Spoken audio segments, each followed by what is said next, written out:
বাসি চিড়ের পোলাও। আমি খুব আগে আমরা ফিশ ফ্রাই গবেষণা করছি, বাড়িতে এত খাবার, ফ্রিজে এত খাবার খাই না। কষ্ট করে চোখের জলটা বোধহয় আটকে নেওয়া, তাই তো? আমি প্যাসেজে গিয়ে চলে এসেছি, কিছু করার নেই। অ্যাকচুয়ালি না, আমার সিন করতে করতে ওগুলো বেরিয়ে গেছে, তো সিন দিয়ে কেটে দিয়েছি।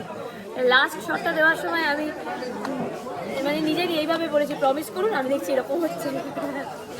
হয় না, স্বাভাবিক। 1 বছর 10 মাস একটা অভ্যেস। আমি অ্যাকচুয়ালি 1 বছর 10 মাস বললাম আমাদের টেলিকাস্টে, 1 বছর 10 মাস, আমাদের শুটিংয়ের তো 1 বছর 11 মাস। তো সেই প্রায় 2 বছরের অভ্যেসটা কোথায় যাবে বলো? একদম একদম। সামান্য 2 সপ্তাহ একটা বেড়ালের সাথে মিশলে অ্যাটাচমেন্ট হয়ে যায়। সেখানে দাঁড়িয়ে এতগুলো মানুষ, একটা কাজ, এখান থেকে নিজের পরিচিতি পাওয়া, তাই না? মানে আমরা যদি ইন্ডাস্ট্রিতে না, আমি আমার কথা বলছি, আমি যদি ইন্ডাস্ট্রিতে না আসতাম, যদি কাজ না করতাম, কে চিন্তা করতো? সেখানে দাঁড়িয়ে একটা 2 বছরের অভ্যেস স্বাভাবিক। আমরা জানি শুরু হলে শেষ হবে, কিন্তু তারপরেও খারাপ তো লাগে। এই ধারাবাহিকটা অনেকগুলো জীবনের অনেকগুলো ধাপ, তাই না? পেশা শেখা বোধহয় অন্যান্য সবকটা কাজ কাছে, কিন্তু এইটা বোধহয় একটু সেই জন্য এগিয়ে। সবই কাছে, এটাও কাছে, সবই কাছে। অ্যাকচুয়ালি কতটা কাছের সেটা কাল থেকে বুঝতে পারবো। এখন তো সবাই আছে, কিছু বুঝতে পারছি না। কাল পরশু মানে কি হয়, মানে যখন এই ভিড় ভাটকাটা আস্তে আস্তে যখন চলে যাবে, তখন এটা দেখবে যে কোনো জীবনের ক্ষেত্রেও কেউ যখন চলেও যায়, তখনও দেখবে মানে বাড়িতে একটা হই হই হচ্ছে, কেউ আসছে, সবাই দেখা করতে আসছে।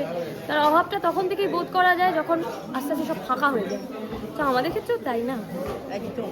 লাস্ট হচ্ছে আনন্দী, এক কথায় যদি বলা হয় আনন্দী থেকে কি নিয়ে যাচ্ছে, মানে আনন্দী চরিত্রটার থেকে অন্বেষা কি নিচ্ছে? সব আলাদা করে কিছু বলতে পারবো না। আর ডিপার্টমেন্ট থেকে আমি একটা বড় ছবি পেয়েছি, ওইটা বাড়ি নিয়ে যাচ্ছি আপাতত। থ্যাংক ইউ বাবা, থ্যাংক ইউ।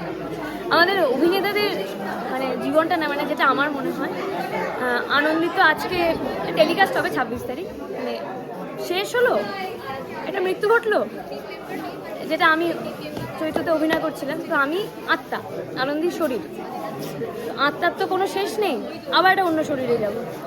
যতদিন না যাচ্ছি, ওই মাঝখানের ওই সময়টা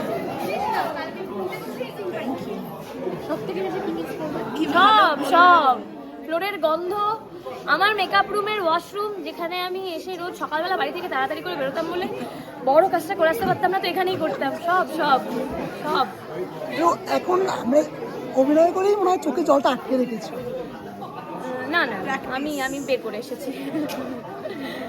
ওটা আমি বলছি না, হ্যাঁ, ওগুলো না রাত্রিবেলা বাড়ি গিয়ে হয়, মানে কিছু করার নেই, হঠাৎ একটা কি মনে হবে, দুম করে হয়তো খেতে খেতেও মনে হয় আরে কাল থেকে আর কন্ট্যাক্ট নেই, হঠাৎ মানে কথা বলতে খুব কষ্ট হচ্ছে, মানে সে তো হবেই, বলো, একটা অভ্যেস না, এতদিনের একটা অভ্যেস সবার হয়।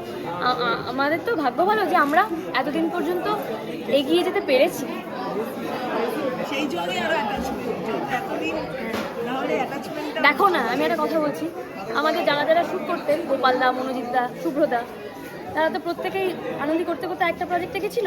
হ্যাঁ, সবাই এসেছে, সবাই সবাই সবাই আছে, পুরনো যারা এখন আর নেই ট্র্যাকে, তারা সবাই এসেছে।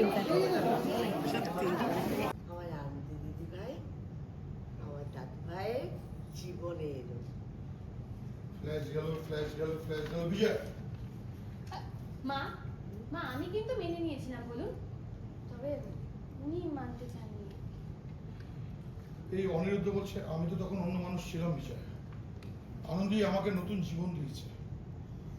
আবার এসব কথা কেন বলছো বাবা? থাক না। না না, বলতে দাও আনন্দী, আমার লজ্জা করে অতীতটা ভাবলে, অনুশোচনা হয়, স্বীকার করতে দাও।